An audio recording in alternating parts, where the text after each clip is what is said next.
Сурат районунун Каралма айылында жайгашкан Болотбеков атындагы Каралма айылындагы Болотбеков атындагы мектеп Каралма айылында жайгашкан номер 41 Болотбеков атындагы жалпы билим берүүчү орто мектеби 2013-жылы башталган. Кийин курулуш иштери токтоп, кайрадан 2019 жана 2023-жылдары республикалык бюджет эсебинен жалпы 82 миллион сом акча каражат бөлүнүп, курулуш иштери жандандырган.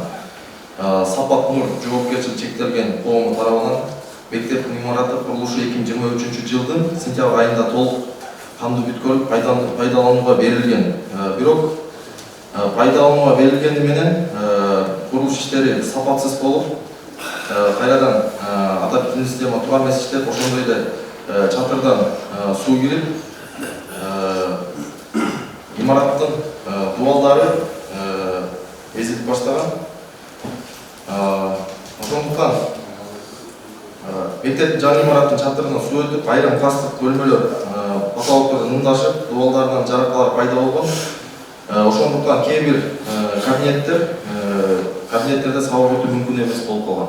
Эксплуатация берилгенде открыть беребиз болгон да? Ооба.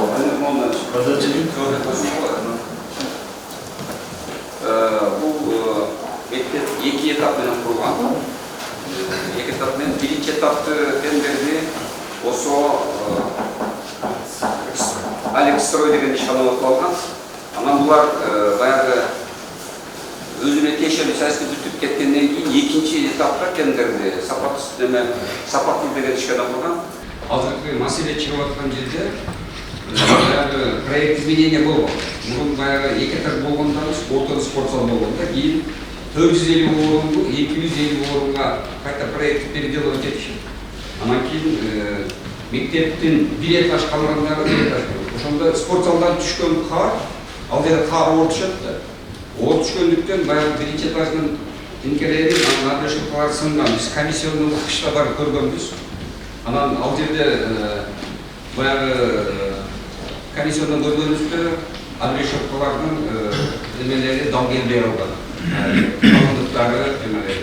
Ал ошондо кого наказывать? Кто виноват? Мамутов болотмуш, подрядчик. Жок, неме деген.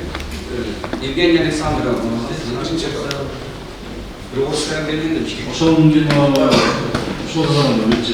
Ошол сагын менин өткөндө өзүн чакырып жеринде. Анан азыр тергөө жүрүп атат.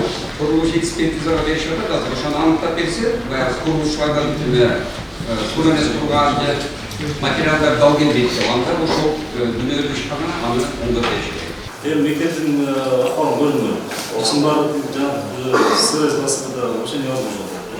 Жаңы салынган мектеп ушул ГТС болсоңда Ооба, жерден кирген болгон, аны устранить этибиз барып. Ошол боюнча технадзор бар, ошол мектепте бар технадзор. Ал киши иштен бошоп кеткен, азыр иштен бошоп ошо жергиликтер үчүн Абыл Навир деген болчу, азыр иштен бошоп. Бирок азыркы күндө менен тергөө менен бир чечим алган. Тергөө менен эмне кыласыз? Бирөө тарап Биринчи фирмай дүнөлү экинчиси. Биринчи ишкана. Экинчи тарап ал берки канатын курган үчүн ал тарапта эле жок. Сен ошо проект бергенден кийин, значит, биринин түшкөн кышасынын кары экинчисине түшүш керек эле. Жок, проектте ошондой болуп эмне бирок эмне болгондо, кар баягы спортзал менен биринчи этаждын ордо ийип болгондо, оорга түшкөндө тинкелерди ийип, анан абрешокаларын суу өтүп кеткен. Эми подрядчик өзү мойнуна албай атат, биз эме болгон. Азыр тергөөгө кошумча экспертиза берип атат, аныктаса күнөөлүү тарап аны башканы кетет. Эми бул экспертиза деген бул чындап жада бул эжеликте олай калпага экинчиси түшкөн жерде деген бар. Ответственность сейчас мы знаем. Не вас, не вас. Эми азыр мен акча бөлүп 88 миллион алып. Азыр долбоордун автору берген ушул жерде тиги биринчи подрядчик келген, экинчи подрядчик ушул жерде тергөөчү менен бирге отуруп бир сүйлөшүп, бир жыйынтыкка келсек, анан чечим алып алса болот. Жазаланбаган түрмөсүн алган иштердин акчасын мүчөдү төрөсүн, башка фирманын мәлиметтери кайрызып калды. Башка сунуш бар бизде. Мен эми азыр тиги аялга биз айтканбыз. Немелерин дал келбейт экен, абрешокалардын размери дал келбейт, профнастилдин талшына канчанча дал келбейт, абрестратерлер дал келбейт. бербейт десек, ал аял кийин мойнуна албай атат. Эгерде бул аял биз биринчи баягы кышында чакырып бирге комиссияда барганбыз, бирок мойнуна албай атат. Азыр дагы келип атат. Тергөө менен бирге барып, жеринде көрүп автор проект менен бирге мойнуна күнөөсүн койсок, анда өзү неме болот дейм. Анда экинчи фирма түзүлмөдү. Алганча акча алды. Жок, экинчи фирманыкы ал жерде ал объем алып караган эмес, биринчи фирманыкы. Экөөнүн объем бөлөк да, анан отделкасы тиги экинчи фирма, үстүн жапканы жанагы Жана технология окуп жүрдү. Технология ошону проектсин мазур болгон эмес, тергөөнү түзүү, аппараттарды иш бар экен, сурактуу иш бар экен, ошону бизге коштойсак, ошону түзүп, бир жерге сотторду тергейди, күнүс бар болсо, эми жеке түзүүгө жатабыз. Айлык мыйт бар ошол. Сиз бар белеңизби ошону салондо? 21 жылы келдим, мектептин ачылышында 23 жылы май айында. Салондо бар белеңиз? Жок, күтөбүз келдим. Бул жерден баштап 1 мүнөт убакыт берсеңиз маалымат берип коеюн деп. Биринчи этап жасалып, анан экинчи этап жасалып, азыр бүгүнкү күндө тилкесин алмаштырып, терилерди долдуруп коюшту да. Бул жерге проект чыйылып атканда Каралма айдын толуу аймак экени эске алынбай проект чыйылып алынган. Ал жерде кар түшкөндө бизге 1 метр, 2 метрге жакын карлар түшөт. Биринчи этажда турган кар да өзү түшүп агып кетпейт, жерге түшпөйт. Ошол жерде турат. Тем более анын үстүнө спорт залдан 2 метрден келтирип экинчи кар түшөт. Жазга чейин 200 тонна, 300 тоннага чейин кар үйүлүп атат. Ал жерге кандай темир койсо деле 1 жыл, 2 жылдан кийин кайра бул көйгөй кайталанат. Бул эгер проблеманы толук кандуу чече турган болсо, кайра башынан жасап чыгыш керек. Анан кийин жасабаса, бул кар спорт залдан түшкөн кар биринчи этажда кар ишип турат. Крышасын кайра жасап кетти. Крышасын проектисин өзгөртүш керек. Крышасына болбосо ал жерден кар түшүп, суу кире берет. Ким зайдын? Эми заказ болгон, тийиштүү органдар бар. Сапатына жооп бере турган, проектисине жооп бере турган. Проект кимсиңер? Проект ошол. Проект ОШ и предстроение. Siz yapasınız. Emre için o Karaman'ın onçaki kalın yarın bir proje yazılsın.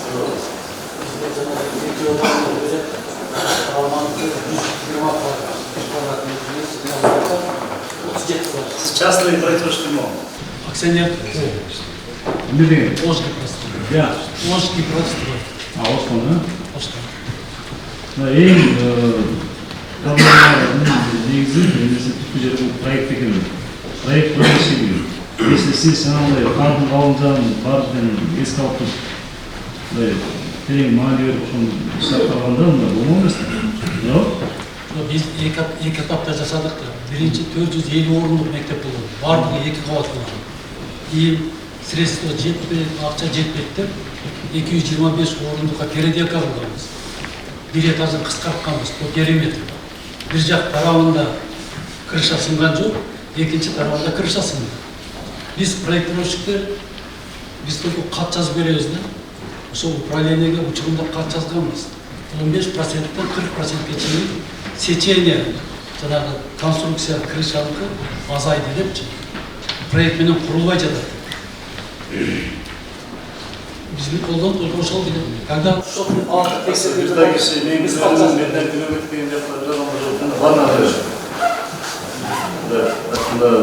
профессиясынан өзінің жұмысшыларын білесіне бұрып жиып қияқты көріп емес қандай оқтан.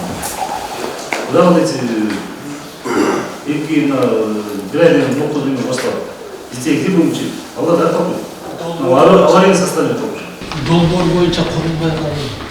Сеченелер 40%ке чейин. Біз өзгенде ошоны учитель эдешкен болсо, ошо спорт залдан түшкөн кардын башка качып жүрүп, осындай снега жижатып койгон кичине эмес келди. Аны специалисттер алып карап чыкты, эксперты заключение берди. Эки проекттин заключение бар. 10 корутунду бар. Тергөө жүргүзөлү, иш боюнча. Вы подрядчик, да? Да, я Отказывал. Меня зовут Екатерина Александровна, победитель сначала. 6 лет назад сдала эту крышу. И кто виноват, что сейчас вот такая ситуация? Вот я считаю, что здесь ошибка в проекте. Вот. Ошибка в проекте, потому что даже все жители Карамы, они строят дома свои с большим уклоном, а наша кровля практически плоская. Мало того, у нас же теперь двухэтажная крыша получилась. С верхнего этажа собирается снег, он насыпается на второй этаж, на мою крышу, которую я сделала. я только вот по первому этажу сделала. Мало того, что у меня с неба осадки на моей кровле, и плюс еще вот эти дополнительные осадки. А крыша не предусмотрена, уклон крыши, просто не предусмотрен. Даже если мы 10 раз перекроем металл, 10 раз перекроем конструкции, эта проблема все равно останется.